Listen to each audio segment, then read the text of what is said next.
site-based training program, where a police officer in the police department itself was the instructor and the coordinator for the program. So when people graduated the class, it wasn't good luck, God bless you, you're gone. It was the beginning of a relationship. What we hoped would be a long-term relationship with our apartment managers and owners. And our renters too. And certainly that's what the crime-free programs have turned out to be. What I looked at was the fact that we needed to improve the training program so that we really gave a local flair. A lot of the programs were very generic. They didn't talk about the local gangs. They didn't talk about the local drugs. They didn't talk about the local crime. These were classes where a consultant would fly in from a couple thousand miles away and just teach a rather generic class. Unfortunately, because this is a training video, we're going to be a little more generic today than what we would normally be, because this training video is going to be viewed by police officers all over the country as well as outside the country. So we're going to have to be a little more generic for this class. I also realized that they needed to have a phone number so that when they called the police department, they didn't get trapped in the voicemail circle where you hit 0 and it goes to another voicemail and you hit 0 and it goes to another voicemail. I wanted them to have a phone number for a representative within the police department or the sheriff's office that they could call when they had questions. And I made it a habit, maybe a bad habit, early on. I gave out my cell phone number to people too. The only downside to that was I had people calling me on Saturday nights and Sunday nights and midnight in the middle of the night when problems would happen. Hey, the police are here, can you tell me why they're here? And so I learned fairly shortly after that it's probably not a good idea to give out my personal cell phone number. But another mistake that I made was I told people, if you will come in and you will attend the class, you're going to get all of the benefits of crime-free multi-housing. We'll provide free knock-in talks. We'll give you free police reports. We'll give you free crime statistics. So you know everything about why the police were on your property. And the bad thing about that is people didn't want to progress to the other phases of the program. They said, if you're going to give away the milk for free, we're never going to buy the cow. So I had to kind of step back and reassess a little bit and say, there are benefits to membership in the crime-free program. And there's a certification program to obtaining membership. And we're going to talk about that. And coming to the class is really just the beginning. As I was designing the program, I wanted to squeeze this lemon into lemonade. And I say lemon because remember, I talked about the fact that people don't build equity, they don't have that large financial investment. Going out to the apartment watch meetings, talking to 2 or 3 people, isn't effective use of our time.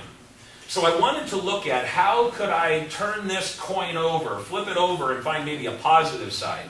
And here's what I discovered. In multifamily housing, there are some great advantages when you get to crime prevention.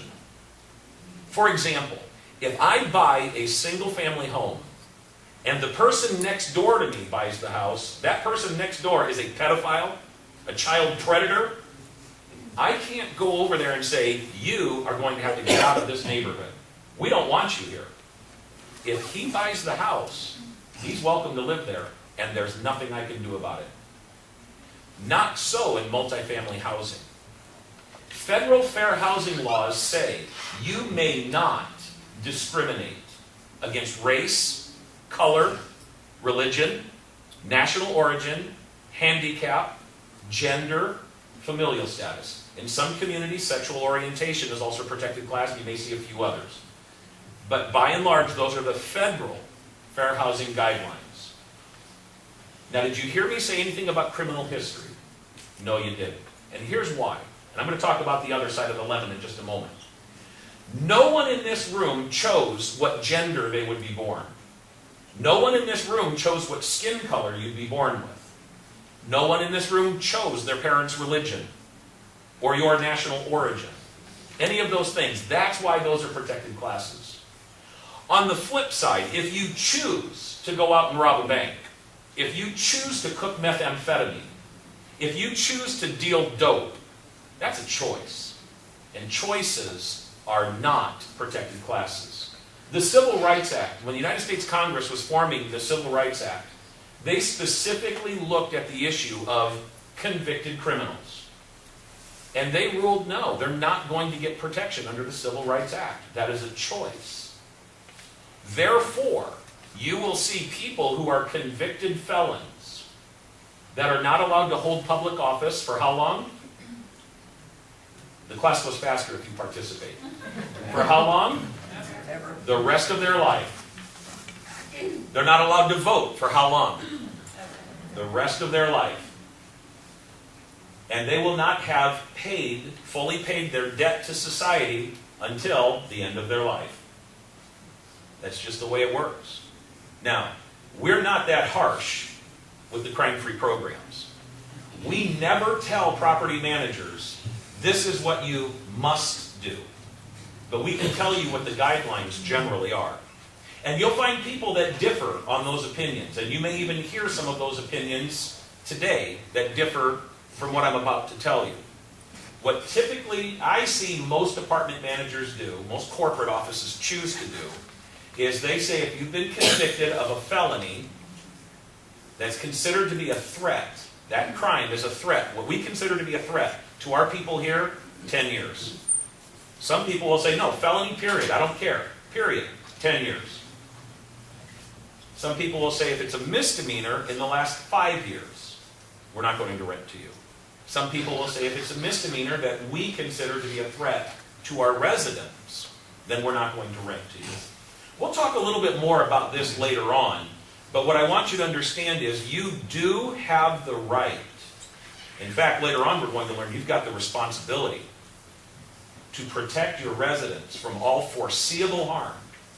And in my opinion, that means looking at the person who wants to live in your apartment community and scrutinizing their criminal past.